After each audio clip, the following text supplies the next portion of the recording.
We have the Breeders' Cup World Thoroughbred Championships, 14 championship races over Friday and Saturday, and we are going to be previewing all 14 of those. Pick fives. We're going to get you all set up. We'll show you some graphics, some Timeform US graphics. We'll talk to Will Gordon from Total Performance Data. We'll talk more about that in just a minute. I'm your host, Gino Bucola, alongside Alexa Zepp from Daily Racing Form, and we are really excited to talk Breeders' Cup with all of you. We are. Breeders' Cup really is like the best 2 days of the year for horse racing. It is so much fun. The energy is great. It's a high stakes event. There's over $33 million up for grabs for these horses here. It's a high fashion event. It's one of those times you get to go to the track, wear the fancy hats, wear the fancy dresses. It's packed with people. It really is the best of the year. So think about it like how normally like a track meet, there are divisions, and every division will have like a culmination of the championship event. So we'll have on Friday 5 races with the babies, the young horses, the 2-year-olds. It's Future Stars Friday.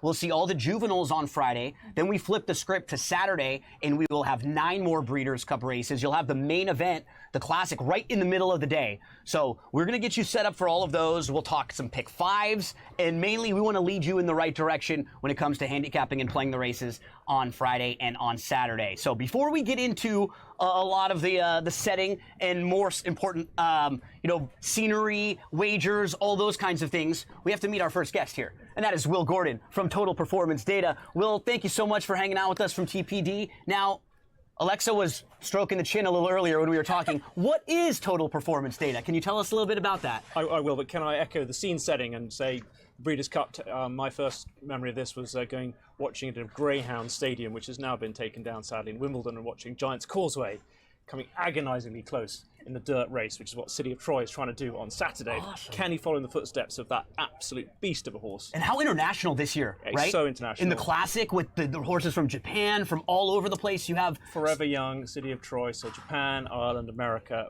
France, what could be better? And racing is getting so international and global, and this is super exciting. So yeah, Total Performance Data, I set it up on the back of owning some racehorses, fast ones, slow ones, medium ones, and then having a data business. And so we're really just trying to, I saw a gap in putting sensors on these great horses to try and tell a few more stories as to how they perform the way they perform, to add to the colour and the content of the day. So we're excited to show you some of the kind of run-ups to this this great championship event from their sort of prep runs around the world. Yeah, and a lot of people watching this, we have a lot of sports fans, charts, probably a lot of younger people too who may not know all of the racing, and I see they like, and nowadays, charts, really easy to look at, really visual. We have a lot of people that like to see that, and those are some of the graphics that we have here. Exactly. So think of it as sort of top trump speed measures. People might want to talk about miles per hour as opposed to lengths gained or going descriptions. So we're just sort of speed and performance and trying to talk the language of cyclists and baseball and win predictions and stuff. So yeah, that's the game. And the more information that we have when we're coming to play the races, that's what's key. Do we have a specific horse we're going to take a look at here? Yeah, well, a good example is Governor Sam in the, is that one we can look at now? Yeah, sure. Let's take a look. And we're really excited to work with DRF to see them kind of display this information, which really comes from 200 updates per second of sort of GPS and accelerometer data, and you can distill it into effectively a really cool sort of breakdown of the horse. Now, what we can see from Governor Sam here is how hellishly quick this horse is out of the gate. So he can get to 30 miles an hour in 3.4 seconds. So that is a very, very fast, typical American, super quick horse out of the gate.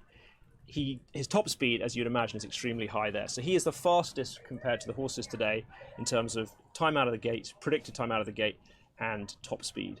Now his average speed, as you would expect, can't quite sustain the 45.6 miles an hour that he did in his last run. And then you notice, going into slightly more biometric metrics, that he has quite a long stride and not so many strides per second. And that would be a concern at Del Mar with its kind of swinging off the tight bend, quite a short straight. Is it a furlong on the turf? It's not long to kind of lengthen. So for me, that's a negative. For Del Mar horses over sprints, you'll kind of want to see a stride frequency more in the 2.4, 2.45 range. So here's a horse that's going to burst out of the gate, but arguably get found out because he can't quite quicken off that final bend. So if anyone out there is looking to try to find out a little more information about it, they want to take a dive in and maybe use some of these graphics or get as much information as possible, where can we find some of that? So yeah, so you can see it through the DRF products we're looking at here, and also find us at TPD Zone on X, as well as through equibase.com and attheraces.com. And we're going to put you on the hot seat in a little bit, because you're going to be handicapping some of these races with us. So we'll see, put some of those products right into work in just a moment. So in the rest of our show, we're going to bring on a couple different guests. We'll have Tyler Frausto from First Bet, and he will help us handicap a couple races. We'll have our buddy Roberto Rodriguez from DRF and Espanol. He'll also help us handicap a couple races. So every single race, we will set you up. You'll get a look and a quick tidbit on every horse running in every Breeders' Cup race. So maybe a positive thought, maybe a negative thought, maybe a horse that we're using, or maybe a horse that we're wagering on. But we'll give you a little bit of a look at all of these horses who have qualified for the biggest races, because that's something I think that's worth mentioning. Just getting to this point is very impressive. Yeah. And we all know fit, right? Not only winning your races, but you can't miss a beat, can you?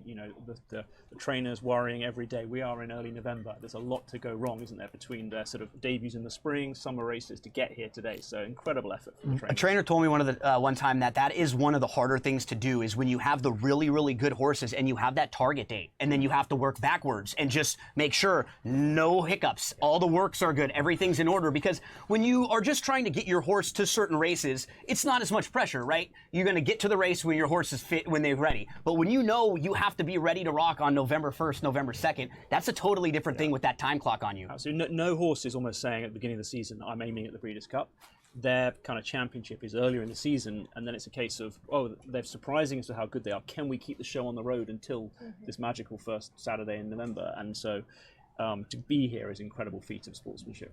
I have a question for you, because you mentioned with Governor Sam how he was really fast out of the gate like an American horse, and this is such a global weekend with all these horses. So how do you see with your data the difference for European horses, foreign horses versus these American horses?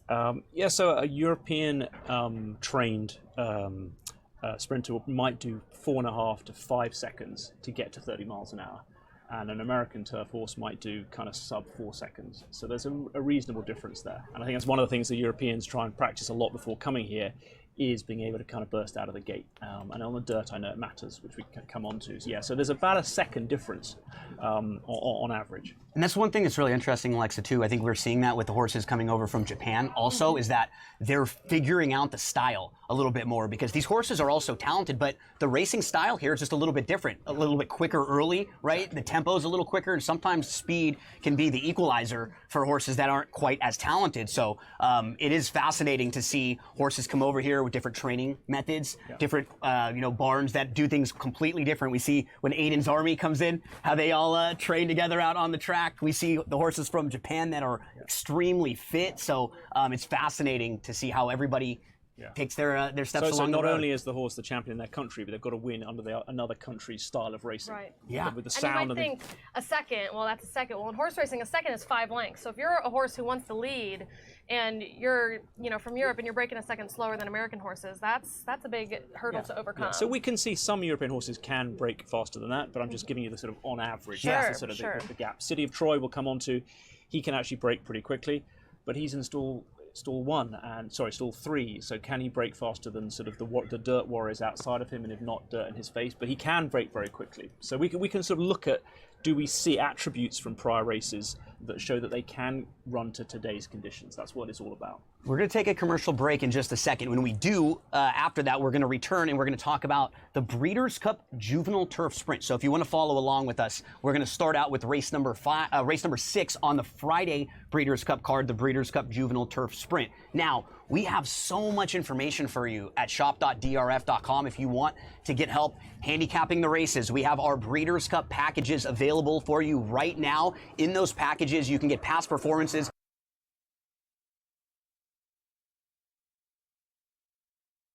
site here at Del Mar, giving you all the insight of horses, how they're leading up to the races, and betting strategies for Friday and for Saturday. So those daily racing form, Breeders' Cup packages available for you, everything you need to succeed.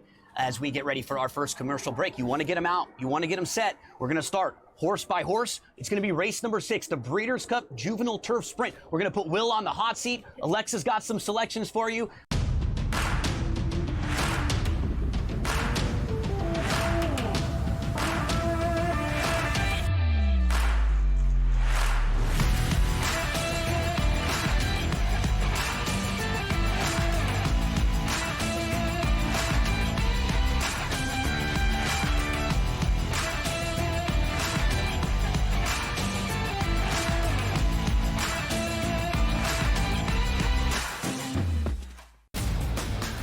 he will be 2-7 against top 5 opponents in his 6 full seasons with the Buckeyes. Now you're going to take on the road, one of the best rush defenses in the country in Penn State.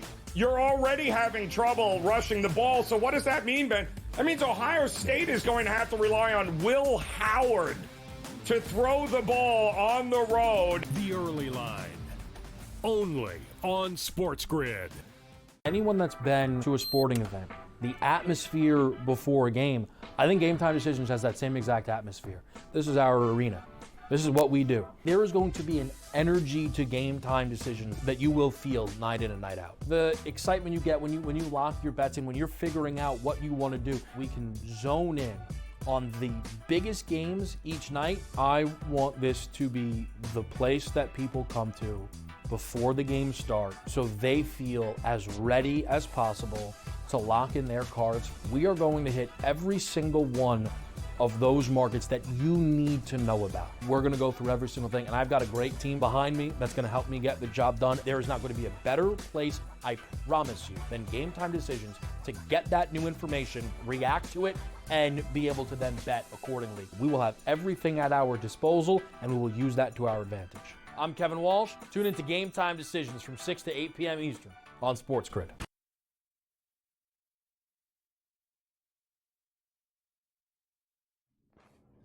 We are back on the Breeders' Cup Handicapping Special. Thanks so much for hanging out with us. Now, we're going to get into the meat here. We're going to get into 14 Breeders' Cup races, and we're going to start with race number 6 on the Friday Breeders' Cup card. So this one is going to go around 2:45 or so Pacific time, local time, so 5:45 or so Eastern time. And there is a scratch of the one out on bail. This was a scratch that came in just recently. So the one out on bail is out. That means I'll send it right on over to Will to talk about Asterius, Big Mojo, and if you have a thought on Magnum Force. Yeah, so good race to start with here. We got our kind of fastest, most precocious sort of turf sprinters coming over for this. I think it's interesting that Asterius, who is kind of above Big Mojo and Magnum Force in the market, really interesting that when he faced these horses last time, he was slower than Big Mojo and Magnum Force for all but 1 furlong. So he basically won that race by braking very quickly and doing the fastest first furlong, getting to 30 miles an hour quickest, and they just couldn't quite catch him. And these 3 horses, they all face each other, in this last race, which is kind of strange. We rarely see in a Breeders' Cup like this that you're going to have 3 horses right next to each other that are all coming out of the same race. Isn't that crazy? That is crazy. So we'd expect Asterius to maybe break faster, but I think if you look at what really happened in the race last time, Big Mojo had the top speed, quicker late speed all throughout the race. He did the quickest furlong. Magnum Force at double the odds are a much bigger value. Again, interestingly, other than that very first furlong, he was superior to Asterius. So it's kind of interesting in a turf sprint race.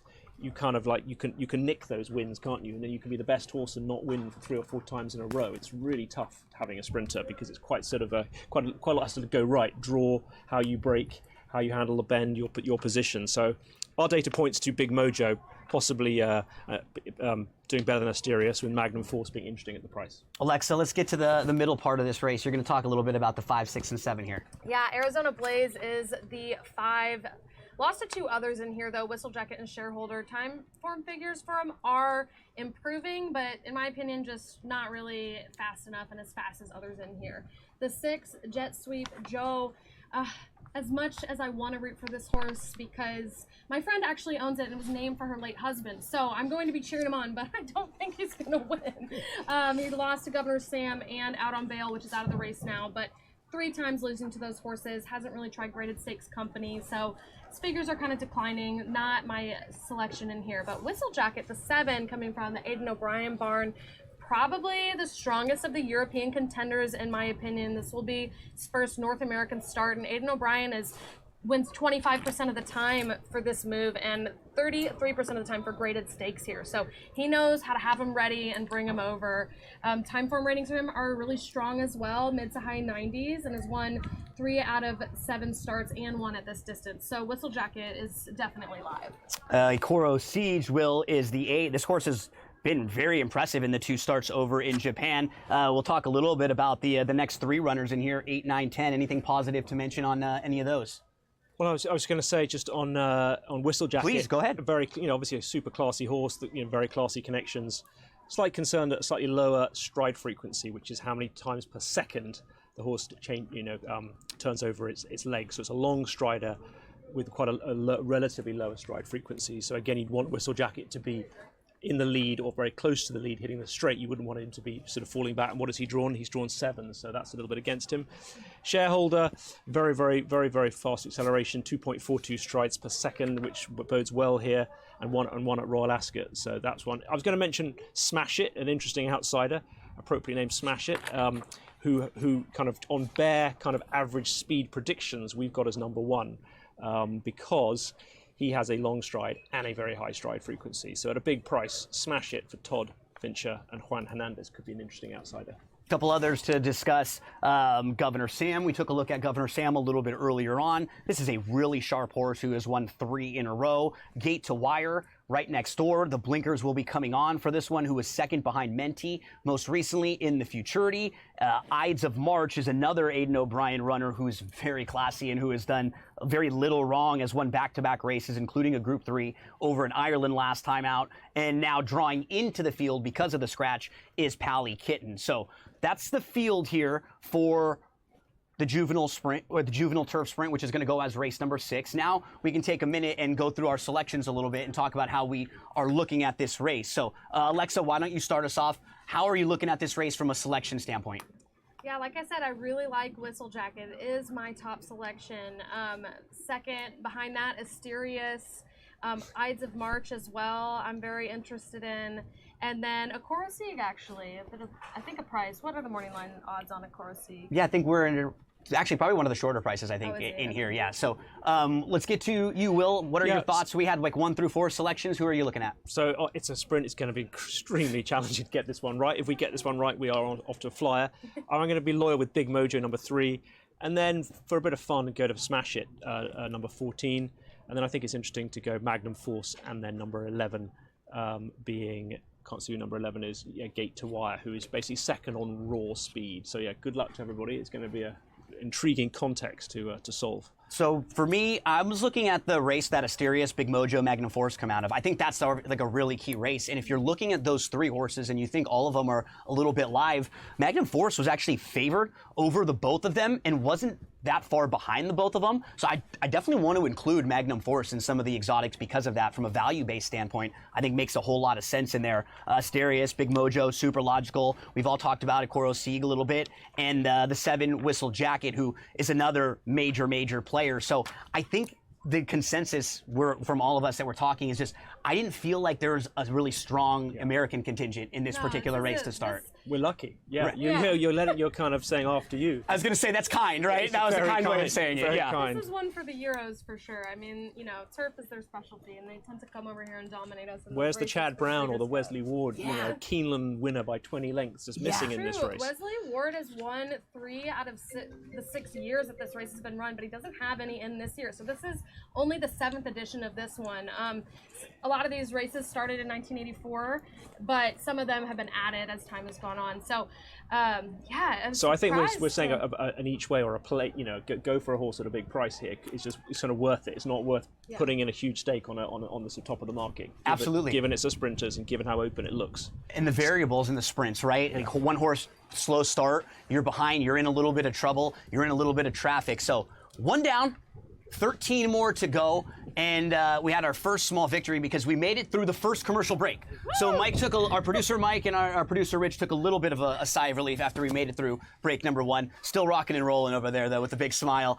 We're getting set for our break. Now we're gonna go a little bit out of order when we talk about these races individually because we have our time with Will, and we're gonna use our time with Will to talk about a couple of the grass races. So we'll make sure when we go through the pick 5s, in order everything. But up next, we're going to be talking about the Breeders' Cup Juvenile. It's a new era in CFB to start off this year, put on full display. My take on this game is simple. I know some people will be upset about it. Good riddance to the Pac-12. Can you do it in terms of the week to week to week? I don't see a pathway for this team to miss the college football playoff. We want to make sure you have those best bets in the entirety of our betting cards. That was Lincoln! But he had that program was already going there. Only on SportsGrid. Tatum has fixed that hitch. He now shoots it at the top of his jump. His release is really pure. And right now he's shooting it at 49% from three. Now, I'm not saying he's going to shoot at 49% from three for the season. But if he's at 42, 43%, Lord have mercy, look out below. Jason Tatum, right now, my number 6 player in the NBA. Betting above the rim. Only on SportsGrid. Right here with you on Pro Football Today on SportsGrid. Odds in motion, trying to see what lines have moved throughout the week. Never felt more comfortable in this set than I do for this year. I am ready. I'm just getting angry. The hot takes are going to be here all long, people. What in the world is going on in Miami, Dom? It's not particularly anything to shy away from just because many people are on top of it. Hot take, hot take. I think this line is asking you once again to take New Orleans. Pro Football Today. Only on SportsGrid. Are you okay with him moving to the head of the class at a Heisman with those 2 games? Because he wasn't even in the discussion before those 2 games. This is a big opportunity for Dylan if he wants to continue to make his case for the Heisman Trophy, and I think he's shown that. I mean, what is he, a 6th-tier player who's going to probably end up setting most of the passing marks because he's been around for so long? So why not also throw a Heisman Trophy in the mix? Pharrell Coast to Coast. Only on SportsGrid.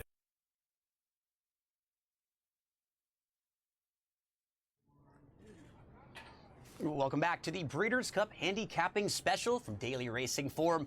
We are now going to get into race number 10 for Friday. This one is the Breeders' Cup Juvenile Turf. Before we do, though, Will, why don't you remind the folks out there some of the terminology that we might be using, especially when we're looking at the graphics? Yeah, so stride frequency is really acceleration, and stride length is kind of how much you lengthen your stride and gallop. So in the race we're going to talk about now, the number of strides per second is not as important as as being high on some of the other metrics, including a slightly longer stride. And the last race, the sprint, you want 2.45, 2.5 strides per second. And no margin for error there. Yeah, exactly. And on this sort of race, they're more like 2.3 strides per second. And then the early gate speed is really fascinating. Kind of how fast do they actually break out of the gate? We're not playing the game of trying to predict that. We're measuring relative to their last performance, how many seconds do they take to hit 30 miles an hour. And top speed is useful too. But yeah, this is a very exciting race, this one. I'm going to talk about the first couple horses. Satono Carnival on the inside, the Japanese bred, undefeated, but we haven't seen this horse since July, so I have some questions, and also we'll be stretching out. We have not seen go the mile on the grass. Dream On's a little interesting because he was 3rd in the summer, but he just moved a little bit early, and it was his first start going long. The horse has some ability, so maybe one to keep an eye on at least underneath price, because could give you a good run for your money with some early speed. Noble Confessor, actually still a maiden, was behind a major player in here, Zulu Kingdom, last time out. Those are the inside 3. Alexa, why don't you pick it up here with the number 4? Yeah, the 4 is Al Qudra with Charles Appleby from his barn, who actually won this at Del Mar the last time with Modern Games. And Al Qudra and New Century have just been duking it out in their last 2 starts. Al Qudra lost last out, 2nd behind New Century, is the 11 in this race. Was 7 wide, bumping down the stretch, put up a strong buyer's figure that race, and has had improving time form rating. So definitely a major contender. Zulu Kingdom from Chad Brown's barn, undefeated, but you got to look at who's he beat, right? And, he beat Tenacious Leader and Noble Confessor, who are 2 in here, but they're 2 I don't really favor. So he only beat them by a neck. I'm not a huge fan of Zulu Kingdom. The 6 is Iron Man Cal from Phil D'Amato's barn. For me, the numbers don't quite add up for him to make it in here. He did win the Grade 3 Zuma, but it was due to disqualification. Will Siegel's 11 is an Irish-bred runner who was in the Dewhurst last time out. Anything you want to mention about the next 3 horses in here? Yeah, so my heart is with Seagull's 11 and the Wacko Kid. Seagull's 11 is owned by some Brighton Premiership footballers, so it'd be good to keep them in the ownership game. He's a mega strong, tough-looking horse, came 4th in the Dewhurst on ground that didn't suit him particularly well. His individual statistics don't really sing out, though. I'll try and contribute to the discussion of Al Qudra and New Century. That Woodbine race, effectively Al Qudra ran a more impressive race than New Century, apart from not winning. He got checked. He was run every furlong. He ran faster. He was faster to break. He has a longer stride. He has a higher stride frequency than New Century, and he beat New Century on his first 2 starts. So kind of all the data, and you were saying, sort of points to the fact that he can upgrade that performance. It would be great to see New Century win for the new first season sire Kamiko, who won the English Guineas a few years ago. But yeah, Al Qudra looks to be the one to beat based upon those stats. But as I say, I'd love to see for my old trainer Hugo Palmer, Seagulls 11, and the Wacko Kid owned by the founder of Betfair. They're pretty interesting. But look, it's Al Qudra for me. Zulu Kingdom is interesting. Broke about half a second faster than a lot of these horses at Belmont at the Big A last time. And based upon his predicted average speed in the race, we've got him coming out top. So yeah, I think he could be pretty good. And Chad Brown's pretty effective on the turf. So I'll mention a couple of the others that we didn't hit. Minaret Station, the 8 comes out of a Grade 2 win in the Bourbon, was 39-1, came rolling that day. Horse who I think is a little bit interesting is the 10 Menti, who's going to be stretching out, because this horse is quick and might be able to show some of that speed. We're talking about how the speed could maybe be an equalizer. There are probably some classier horses overseas that have a little more foundation going long on the turf. Maybe the horses over here who have a little more speed, that's where you can see things maybe separate there. So Menti has the highest stride frequency, effectively ranking #1 here. Yeah, that's an outlier. So he might make this a kind of ferocious test of pace, which may suit him or not. What is he drawn? He's drawn 10. Yep. So he might get to the front and they may not catch him. But yeah, he's an outlier in that he has a way of racing which is more like a kind of 5-6 furlong sprinter than a miler. We talked a little bit about one of the horses to beat in here, New Century, Amori City, and Henri Matisse. Unfortunately, the outside draws, once you start getting that far out, it's just the post positions, you have like lack of options out there. And Tenacious Leader, we just found out was a late scratch just a little bit earlier. Dave Grennan had just posted that from DRF. So just something to keep an eye on there. Before we get to the selections, I want to remind everybody, Breeders' Cup packages at shop.drf.com. Everything you need there. Will, moment of truth time. Give us your selections in the juvenile turf. So I'm going to go for number 4, Al Qudra, to beat number 5, Zulu Kingdom, with New Century 3rd and Seagulls 11 4th, number 7. Alexa, how about for you? I agree with Al Qudra on top. Behind that, I have New Century, Menti, and Dream On. And for me, I'm going to put the 10 Menti on top. I'll go 10, 11, 5. The 2 Dream On is horse, so I think has some tactical speed, might be able to save ground down there. If you're at least looking for horses to use on the bottom of your exotics, that might be a fun one. Last thoughts here, Will, before we go to a break? It's a bit like the previous discussion. It's pretty open, right? Yeah. But this is great. This is the championship meeting. There ought to be a case to be made for all of them. This is what it's all about. The fact that we're all throwing up different rationale. This is racing. This is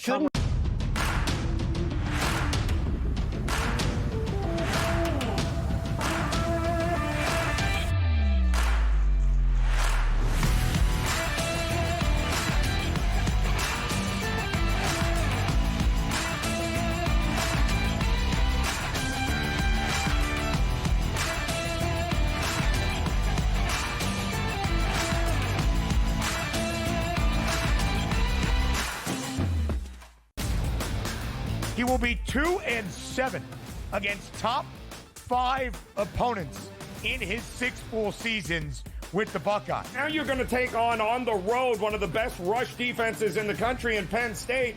You're already having trouble rushing the ball. So what does that mean, Ben? That means Ohio State is going to have to rely on Will Howard to throw the ball on the road. The early line, only on SportsGrid. Are you okay with him moving to the head of the class at a Heisman with those 2 games? Because he wasn't even in the discussion before those 2 games. This is a big opportunity for Dylan if he wants to continue to make his case for the Heisman Trophy, and I think he's shown that. You know, I mean, what is he, a 6-tier player who's going to probably end up setting most of the passing marks because he's been around for so long? So why not also throw a Heisman Trophy in the mix? Pharrell Coast to Coast, only on SportsGrid. I tend to do this a lot, by the way. I do it more in baseball, but the anytime home run, where I may play 4 players hit home run. I call it covering the board.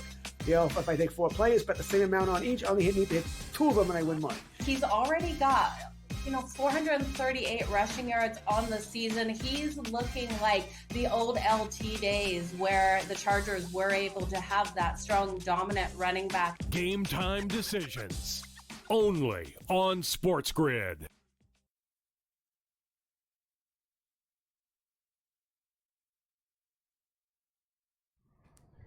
Welcome back to the Breeders' Cup Handicapping Special. Gino Bacola alongside Alexa Zepp. Tyler Frausto jumps in from First Bet, First Racing. Tyler, buddy, I know you, man. How's everything going on your end? Everything's great so far. Happy to be here at Breeders' Cup. Enjoy the BCBC and all the experience that comes with it. So you normally are holding down the fort over at Santa Anita. That's where you do a lot of work over there for First Bet, First Racing. Tell us a little bit about First Racing, kind of a overall encompassing with the track, and First Bet, a wagering site. Right. So what I do primarily is I host most of the tournaments actually through our business side of things. And right now we actually brought in about 30-something players for the BCBC? into BCBC. Awesome. Year after year, we bring about 30 players into the big contests here, and NHC as well. So we're always like trying to find new things to bring people in and play the game a little bit differently. Awesome. For those who don't know, the BCBC is the biggest betting tournament like in the world for horse racing. It's a $10,000 buy-in. Last year, the winner walked away with over $600,000. It is awesome. Well, now we're going to put you in the hot seat, and we're going to see if you've got a few for us, too, because I know you can handicap the race, too. You're acting all coy and, like, over there, but you can pick a few winners. I've seen you hit a few tickets. So we're going to look at race number 9 for Friday. This is the Breeders' Cup Juvenile. We have the 2-year-olds. These are the boys. They're going to be going 1 mile and a 16th on the dirt. So we'll get things started. Alexa, you want to talk about the couple inside horses here for us? Absolutely. So this race has a ton of pace in it. Like, there's almost everybody in here I feel like is going to want the lead. So East Avenue's one of them, you know, for Brendan Walsh with Tyler Gaffleone, morning line up 5-2, undefeated in 2 starts, winning both by over 5 lengths, and was handwritten out in both races. So we really haven't seen his ceiling yet. And last out, he stepped up to 1 mile and 16th in the graded 1 Breeders' Futurity and won with ease. I do think he should be the early leader out of everybody in here.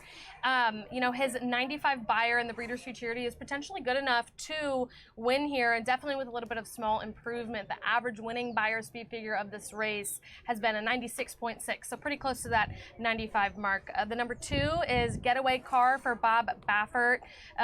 Needs the lead to win, and just not the fastest of the front-running horses in here. Hasn't improved with the added distance in his last 2 starts, so I really think this horse wants a bit shorter distance. Let's talk about Hill Road, who is coming into this race and making the first dirt start. That's always really difficult in a spot like this when you just don't know how a horse will handle the surface. But Producer Rich, I definitely want to look at the 4 Ferocious and the 5 Jonathan's Way, if we could flash both of them, because I think they're both major players in here. Ferocious is a horse who won his debut, then in his second start, he didn't ever look like he was running all that well, and then Chancellor McPatrick kind of flies by him on the outside, and it kicks him into another gear. In his third start, Ferocious was banging around in the gate before, so he might have a couple excuses. Jonathan's Way is really versatile. He showed us in his debut he doesn't need the lead, and then he came back, and he was very impressive, winning in the Iroquois. So I think both of them extremely live contenders. But Tyler, when we're talking juveniles, we're always going to be talking Bob Baffert at some point, and now we hit a couple Bob Bafferts in Citizen Bull and Gaming. We saw both of these horses run in Southern California. In fact, both of them actually have wins here at Del Mar over this track. Yeah, that's a beautiful thing. Horse for course is always something that comes into play. If a horse consistently wins at the same track, same distance, or maybe a little bit different distance, but especially when a track's playing a little differently than it normally does. Like here at Del Mar this summer, it was a little bit of a different speed bias track. Yep. So seeing that, we're not sure what we're going to see this weekend, but if that comes into play again, this horse may love it. Any preference of there are 3 Bafferts in here? Do you have any way that you rank them or stack them, or do you like anyone else of the runners? Well, that being said, yeah, Gaming is probably my top contender in this race. Horse for course again, won over the Del Mar summer conditions of the dirt twice actually, and then the only thing that sets me back on this horse is the fact that J.J. Hernandez rode on the debut, then Flavian Pratt, now Irad Ortiz. Different rider. 3 different riders, yeah. Which is a little odd to me, but at the same time, the horse obviously has proven itself over and over again. So I think the horse itself will go and hopefully win this race. And Citizen Bull also is great. Martin Garcia gets on board, which is great. Started off with that. And this horse comes out of the American Pharoah, which historically has produced 5 out of the last 10 juvenile winners. True. So we see those connections, Baffert and Garcia. They used to win a lot of races together, and now they're teaming back up again. Alexa, why don't you talk to us about a couple of the Japanese runners back-to-back? I would love to, because this number 8, Shin Believe, is my sneaky long shot and one of my best long shots, I think, for the whole weekend. I love this horse by bloodline. By constitution, he's run once, he's won once in Japan, and he won by 5 lengths. And the comment line says, easy win. So we definitely know there's more there. Timeform US breeding rating, it gives them a 100 out of 100. So obviously best bred in here. They also gave $800,000 for this horse. So they have really high expectations for him. I have really high expectations for him. I have 6 exclamation marks after exclamation marks. I wrote very impressive watching that race. So exclamation marks all over for that one. Awesome. Okay, we're on the same page here. And then the 9, Okoro Azul, doesn't fit here, I don't think. It's actually the barn mate to Shin Believe. So, you know, when I first looked at this, I was like, why are they bringing this horse in? And I'm like, well, maybe get some experience, fill the plane, help keep Shin Believe comfortable, have a workout buddy in the morning. But for this race, I don't like the 9. And the one they're all going to have to hold off is Chancer McPatrick. What's kind of fun about this race is the inside horse and the outside horse are polar opposites, and they're probably going to be the 2 favorites in here. You have East Avenue, who's really quick, and he's only shown us he wants to go to the lead. He draws the inside. You have Chancer McPatrick on the outside, total opposite. He's not fast at all early. He just gets outrun a little bit right after he breaks, and then he gets distanced, but he always comes flying, and he's 3 for 3. So it's really cool when you get to see a Breeders' Cup Juvenile that's like this, where you have the best horse from the East. You have the best horse from the Midwest, East Avenue. You have another one, Jonathan's Way, and then you have the trio of Baffert runners. You really do have a lot of the best juveniles all coming together in this race, and that's kind of how the Breeders' Cup races are supposed to be. We want to see the best from all over come together, like the best from all over come together and sit down on this table, like Tyler, like Alexa, like myself, like producer Rich, like producer Mike, like Audrey, the PA, just doing a fantastic job out here. Tyler, let's get over to you for selections. Talk to us about how you stacked them in the Breeders' Cup Juvenile. All right, in the Juvenile, I stacked it up. Looks like Gaming is my top choice, East Avenue is second. Then we're looking at Chancer McPatrick, and last but not least, Citizen Bull. Citizen Bull. So a lot of Baffert love over, and not surprising because these horses are very live and always very precocious. Alexa, talk to us about how you stack this race. Well, y'all know I put the number 8, Shin Believe, on top, followed by East Avenue, who is going to take the lead in this race, I think, and then Jonathan's Way, and then Chancer McPatrick. My thing with Chancer McPatrick, okay, because he's the closer in here, right? And there is so much pace that there absolutely could be a pace meltdown, but I don't think there's going to be like the whole race meltdown. You know, like I still think some of those early horses are going to stay early, and I think they're going to be going so fast it's going to be hard to get caught. And you also have probably a tier of horses who could be sitting in the spot right in front of Chancer McPatrick, right? Maybe like Ferocious, Jonathan's Way, some of those horses. We don't know what Shin Believe, from a tactic standpoint, really what to expect from that one too, and how that will kind of stack up. So yeah, I agree with you. Chancer McPatrick won to hold off, but at a short price with that running style, it's kind of hard to bet that horse to win for me. Yeah. Definitely a horse I would use in exactas and tries and Definitely supers. underneath. I mean, anytime you have a horse that you really like that is a closer, is going to be coming from way back. I mean, they're subject to deal with a bunch of pace issues, you know, and traffic and all sorts of things. So that is always a risk when, you know, you want to come at the end and you have to deal with what you've been given in front of you. Yeah, there's too much work to do a lot of the time. So for me, my selections will be the 5, Jonathan's Way, the 4, Ferocious. I think both of them very, very live, and I like the trips they could sit. The 10 and the 8 would be the other 2 that I'm going to use all over the exotics, Chancer McPatrick. And then we talked about the real wild card X factor that could be Shin Believe. So selections from all of us. Hopefully we were able to lead you in the right direction. Tyler's going to hang around for one more segment with us because now we'll flip over and we'll talk about the gals. We'll talk about the juvenile fillies in just a moment. But before we get to our next commercial break, a couple things to mention. We're going to mention it and we're going to remind you those Breeders' Cup packages. Shop.drf.com. Everything you need for both Friday and for Saturday, past performances, clocker reports, and the betting strategies for both days. So everything you need there. Don't forget our YouTube channel too. Alexa, you're on there all the time with your pick threes. Dan Illman does a great job with Mike Beer. They preview all of the big races. You want to check those out. DRF.com. We have previews of every single Breeders' Cup race. We have an entire Breeders' Cup section with articles linked for all of the news, everything you need, so you can get all of your information in one spot.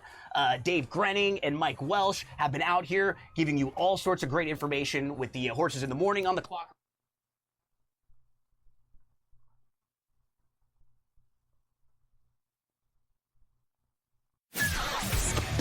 Are you okay with him moving to the head of the class at a Heisman with those 2 games? Because he wasn't even in the discussion before those two games. This is a big opportunity for Dylan if he wants to continue to make his case for the Heisman Trophy, and I think he's shown that. I mean, what is he, a sixth-tier player who's going to probably end up setting most of the passing marks because he's been around for so long? So why not also throw a Heisman Trophy in the mix? Pharrell Coast to Coast, only on SportsGrid. Anyone that's been to a sporting event, the atmosphere before a game, I think Game Time Decisions has that same exact atmosphere. This is our arena.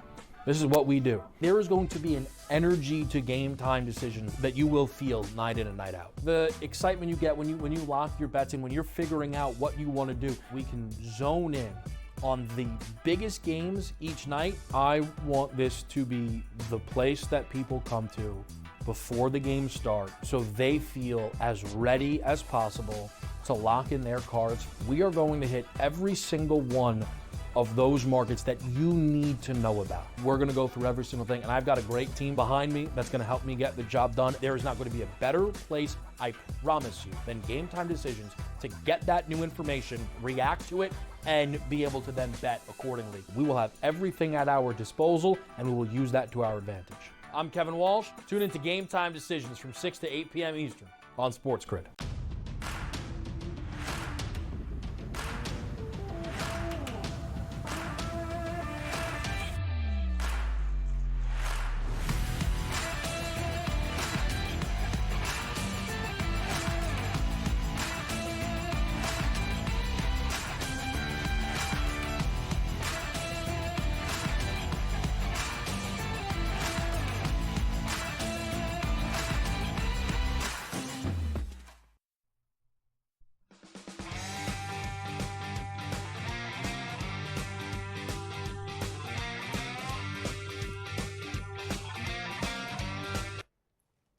Welcome back to the Breeders' Cup Handicapping Special.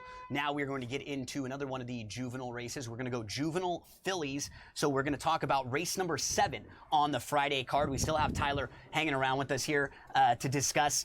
Tyler, we did actually hear that I think just yesterday there was a major scratch in this race too. I thought one of the Bob Baffert runners, who probably would have been like a top 3 betting choice in here, right? Non-compliant, out, and that one I thought was a major player. Absolutely. So, that horse not playing is a big change up in the race. So, Alexa, we'll talk about the field in just a second. We'll go horse by horse in here. I thought overall what's interesting is you don't have a bunch of fillies with these really fast figures. You have one of them to the outside in Scottish Lassie, who has a really fast one. And other than that, these are a lot of fillies who are kind of competitive within their speed figures. So real curious to see who some of you are going to get into. Let's start in race number 7, Vodka with a Twist. I know that's what Rich wants as soon as we're done with this show. And I actually think that this filly is a little bit interesting because Vodka with the Twist has some foundation. And if you look at her last 2 starts, she was chasing Lone Speed a couple starts back with Nooney. And then last time, she had to do all the dirty work. She was probably best in that race, and she got run down late by Tenma. If you're looking for a big price to throw in the bottom of your exotics, I think Vodka with the Twist might be a fun one to use in the bottom of tries and of supers. Snow White showed speed in the debut and then was second in the Frisette, but the only problem is she was well defeated by Scottish Lassie. She was beaten by 9 lengths that day when finishing second in the Grade 1 Frisette. So we'll get to Immersive. Alexa, why don't you take over with the 3, 4, and 5? Yeah, the 3 Immersive is in for Brad Cox, and Time From US does predict a fast pace in this race, and Immersive likes to sit a length or 2 off the pace and then kind of grind them down at the end. So he has smart speed. He's won at this distance as well as going shorter. Won the Grade 1 spin away, and it's a Godolphin home run. So I think this horse can be very dangerous with this pace setup. The 4 La Cara is the Grade 3 Pocahontas winner with tactical speed, won on the win as well as winning from closing from off the pace. Second fastest lifetime buyer of anybody in here in her win 2 back in her maiden special weight at Saratoga.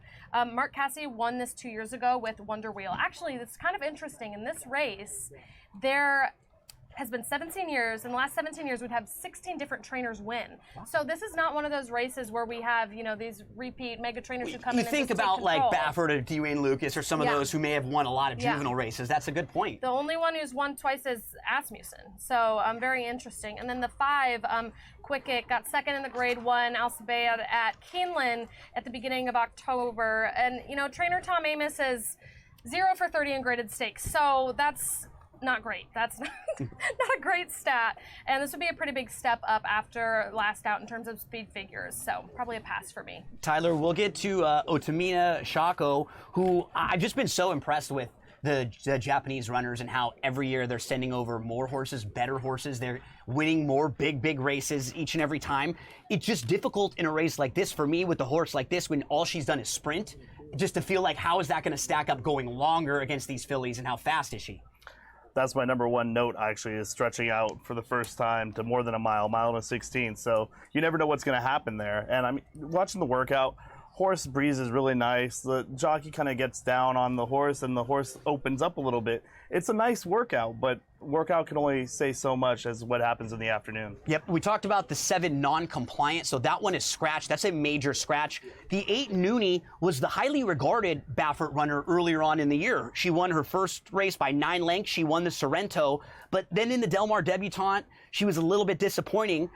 We thought maybe she didn't want to go that long. She actually did kind of perk back up in the Oakleaf with the second last time out, and we have to figure she's going to at least be forwardly placed in here, right? Right, front running speed without a doubt. And the last 6 out of the last 12 years, the front running pace setter going wire to wire was the winner for this race. Here, then to the outside, we have Lassie, who will likely be the favorite, probably between the 10 and the 3. I think vie for favoritism. Yeah, the 10 Scottish Lassie, they give a morning line of 5-2 odds. And this horse won the Grade 1 Frisette at the beginning of this month, at the beginning of October, with a really extremely impressive performance. Won it by 9 lengths after closing from 2 lengths back, and earned a 90 buyer for that race. So I think it's kind of interesting that his trainer Abreu put her in the Frisette as a maiden with not a super stellar first out. So I think he absolutely knew what he had, that she was something special. She was even bumped at the break and handwritten out in that race. So I really do think that Scottish Lassie is something special in here. Well, let's get to our selections now. Let's see how we all will finalize our thoughts on this race. Tyler, let's start with you. Who are you going to put on top and talk us through your picks here? All right, my top contender here is Immersive, followed by Vodka with a Twist, also Scottish Lassie, and Noonie actually is my 4th, which is a little pressing, but I'm trying to get a little bit more.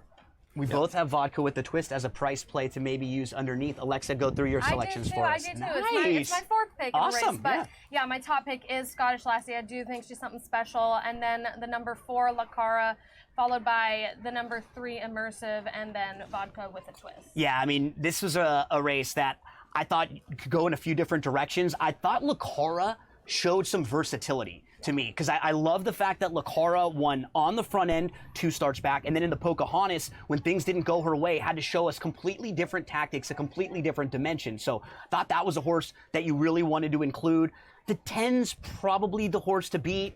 Immersive, I feel like both Immersive and Scottish Lassie kind of measuring sticks for this race. And then the fun price we all included was Vodka with the Twist there. So the 4 on top, La Cara will be one of the plays for me. Now, Tyler, you are going to step off for a minute, and then you're going to come back and talk pick 5 with us, right? You put together a pick 5 with Alexa. We're going to finish up the Friday Breeders' Cup races. Will's going to jump back on. We're going to talk Breeders' Cup Juvenile Fillies Turf in just a moment. So big thank you to Tyler. He'll be back in just a moment. Will jump on. We've got Roberto, who's going to come and hang out with us and talk with us about all of the Saturday Breeders' Cup races on those. So, and we also have, for some of you out there who are interested, you see these graphics, maybe you want to take a look at home. We always have an opportunity to give you something free for the SportsGrid viewers that are out there. You can try these out for yourself.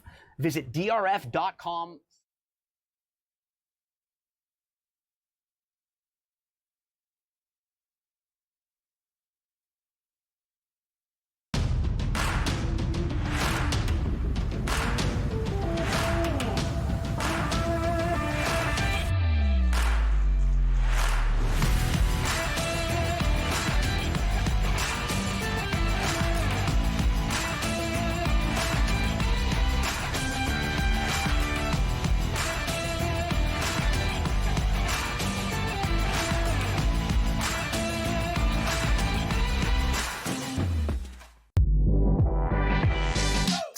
Fixed that hitch.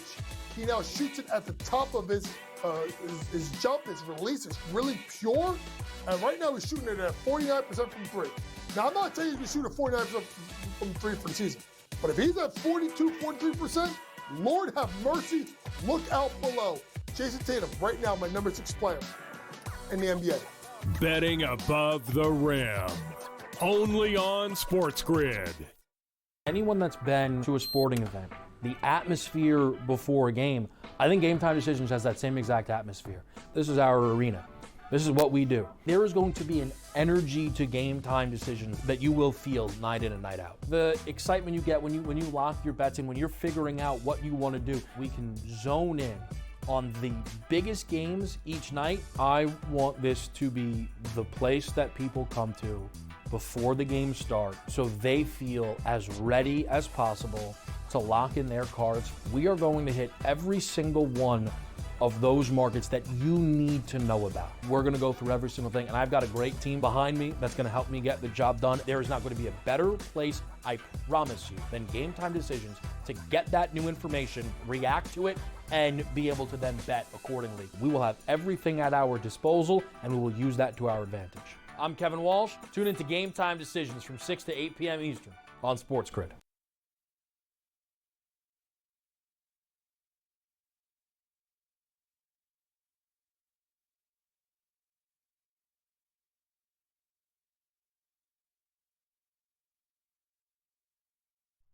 Welcome back to the Breeders' Cup Handicapping Special. We are going to finish up our individual race previews of the Friday Breeders' Cup races. We have the Juvenile Fillies Turf to discuss, and Will is back along with us. And Will, I gotta say, I was so excited to see Lake Victoria show up in this race because I think with the younger horses, I feel like we usually don't see horses this good show up here. Usually we will see horses maybe that are really prestigious, that are older, that have already have some nice accolades that come here, or maybe like some of the B string for the juvenile races. This is probably one of the more highly regarded horses I can remember coming out here in a while. Exactly, and we've been talking so far about how open and competitive the races are, and maybe here we've got a race, and we may well be very wrong, but it just maybe looks like she's a bit head and I feel shoulders the same way too. above this field, and I'd be delighted to be proved wrong, but one of the things that I look at is just how comfortably she's won her first 2 races. Very tellingly, one of our statistics is how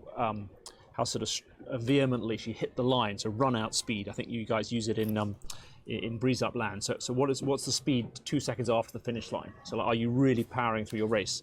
She would rank top on that measure over 6 furlongs on her first race, and then again over 7 furlongs on her second race. And now she's going over 8 furlongs a mile. In other words, she's faster than the rest of the field as she goes through that line. She's crying out for another furlong. So on top of the fact that she's, kind of won comfortably those first 2 races, means that bodes well. And let's face it, Aidan O'Brien, Coolmore, winning a race that's not, we're all thinking about City of Troy. This is a story we've heard before, kind of like dominating another race, and perhaps the big guy, he's got a big battle to fight, but he's not brought 25 horses over here not to have one win a race quite impressively. Yeah, and this is the one that will probably be the shortest price favorite on Friday, and maybe one of the shorter of the 2 weekends, and I really wouldn't be shocked to see like a powerful performance from Lake Victoria. A couple horses to mention outside of Lake Victoria, Nitrogen, who flashed some speed in the Natalma last time out, has shown the ability to sit off the pace a little bit. Coretto was 3rd in the Grade 2 Miss Grillo. I think if you're looking for a price play in here, maybe the 4 Scythian for Bill Mott,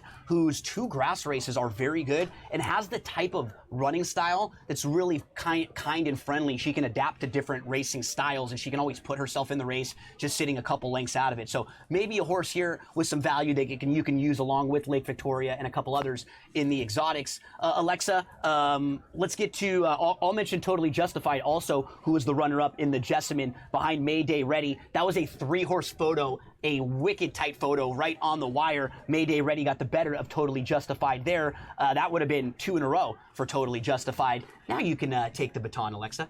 All right, number 6 is Virgin Colada. It's interesting. Chad Brown has won this race 6 times, and no other trainer has won it more than once. So this really is his wheelhouse. However, this is his only entrant in it this year, and I'm not super impressed. I don't think Virgin Colada is going to have much to say here.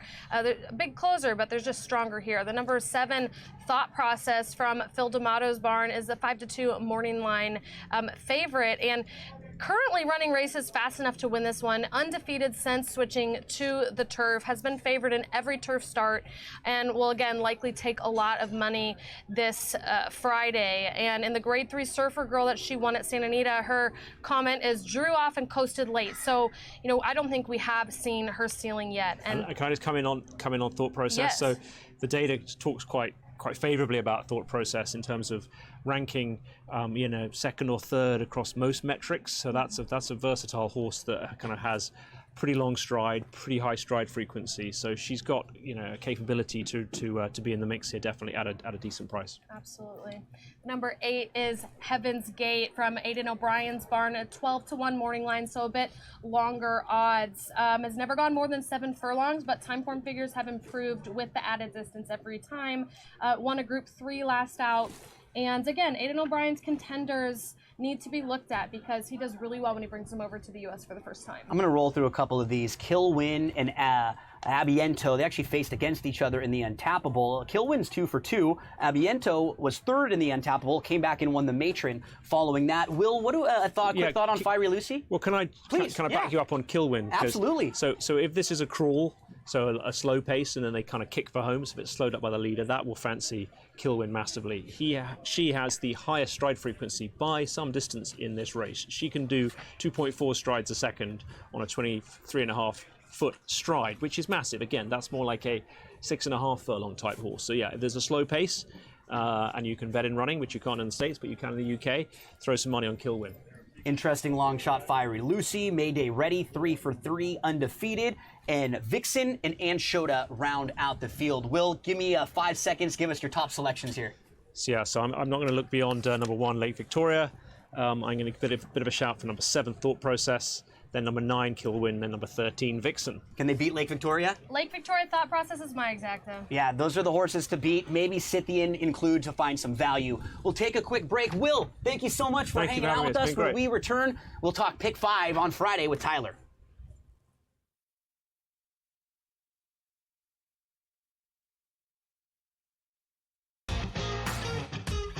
It's when he swung it easy at 3/4 golf swings, and he pretty much hit his number all the time. Dude, but when he hit something full, he hit it 20 yards over the greens at times. He was like, what are you doing? He's just smiley, happy, and a freakish athlete golf robot that's going to be right there winning majors for the next 10 plus years. It's amazing. Did you say he was smiling or smiley? Only on SportsGrid.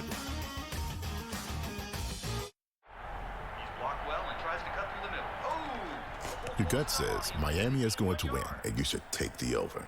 Your gut also said your NFT selfies would only go up in value. They didn't. But your head is on SportsGrid and knows the QB is in concussion protocol. The backup has a 45 QBR against the zone coverage. The New York D has the most sacks in the league. So yeah, trust your head. It's smarter to be on SportsGrid. The Philadelphia 76ers, who are the second best team in this Eastern Conference by a mile when Joel Embiid is healthy. And that's just what they are. So now, if Giannis isn't available, the Bucks would be dogs in the series. He ain't sleeping on that air mattress anymore. He's got a regular king-size bed, a posturepedic, what do they call it? A Sealy's, whatever they do, those things. He ready to roll. Denominating tonight. Game time decisions. Only on SportsGrid. People that bashed him will be eating their words this year. Pretty heavily favored to be a first-round pick, minus 400 earlier this week. But that's not the surprise. If you're drafting J.J. McCarthy in the first half of the first round, you clearly believe not only is he a starter, he's going to be your starter for years to come. But a popular bet was under 3.5 wide receivers in the first round. The tape doesn't lie, baby. Only on SportsGrid. It's smarter to be on SportsGrid. Your 24/7 sports wagering network. The early line. Magical and historic season in Lincoln, Nebraska continues. He is the best player in the NBA, but also in the biggest moments where the national media is watching. Newswire. Something that we have never seen happen before with one of the iconic coaches in the game. Pharrell, coast to coast. The team covers. It's automatic. It's every time. Not sometimes. It's every time. Game time decisions. Luka is actually far more dangerous from 3 on the road this year than at home. This game here tonight, you may want to consider taking as many points as humanly possible.